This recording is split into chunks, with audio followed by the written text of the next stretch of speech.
Walk me through that audition process, because like I think all of us, you're at 16, you have a dream, you have a goal.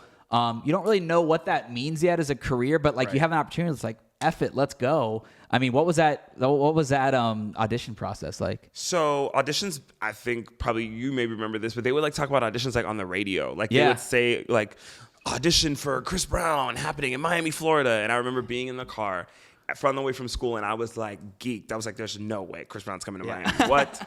So I dragged my best friend, who is a professional, like she dances like for real. Yeah. And I was like, we have to go. Like we just have to go. Like this is our opportunity. We have to go. This is the chance. And she was like, okay, fine. We get there, and it's like every dancer Miami has to offer. Like the line is down, literally like blocks. And I was like, we're going. We're just going to try it. We're going to do it.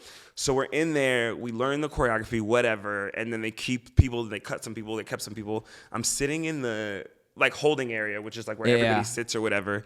And Chris Brown's, I think...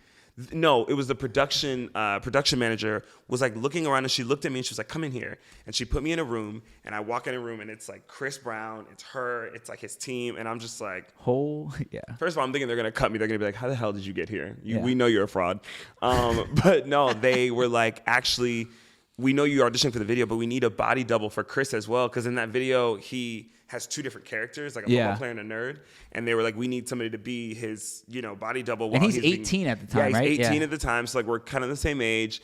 And we had the similar like skinny body type. So he was just like, yeah, that works perfectly. And I was like, okay, so tight. So I was like, do I need to stay? And they were like, no, you're good. And so I told my friend outside, and she was like, what do you mean? And I was like, I'm going to be Chris Brown's body double and dance in the video. And she was like, and I'm out here waiting for you this whole time, blah, blah, blah. So we just had like the craziest first audition experience ever of my life. And it was so, honestly, I'm so grateful for the way that happened, because there's so many audition horror stories too. Yeah. But I think that positive experience made me want to keep going. Yeah. So I didn't have one of those awful experiences when I first started out where like, I was there all day and wasted my time. Like it was actually a really positive experience that I loved, and I cherished that. I feel like that gave you hope to like go pursue the career, which so many people that I talk to in music, in Broadway, in dance, like you just have rejection, especially early on in your career where it can tear people down. Totally. And so to be able to have an opportunity like that, it had to give you that hope. And I'm assuming gave you the courage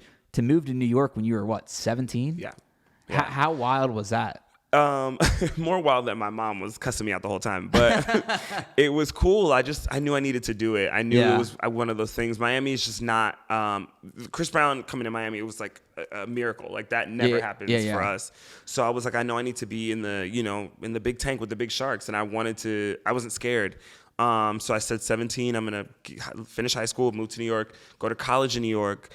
And I ended up dropping out of college because I ended up booking Bring It On. So my school was kind of like strict on like you can't really work outside in the arts while you go to school because it was a theater arts school. Yeah. So they're kind of like you got to either do this or that. So I chose that. But again, the best decision I think I ever made because I got to have like a real life in the field experience instead of learning about it in a classroom.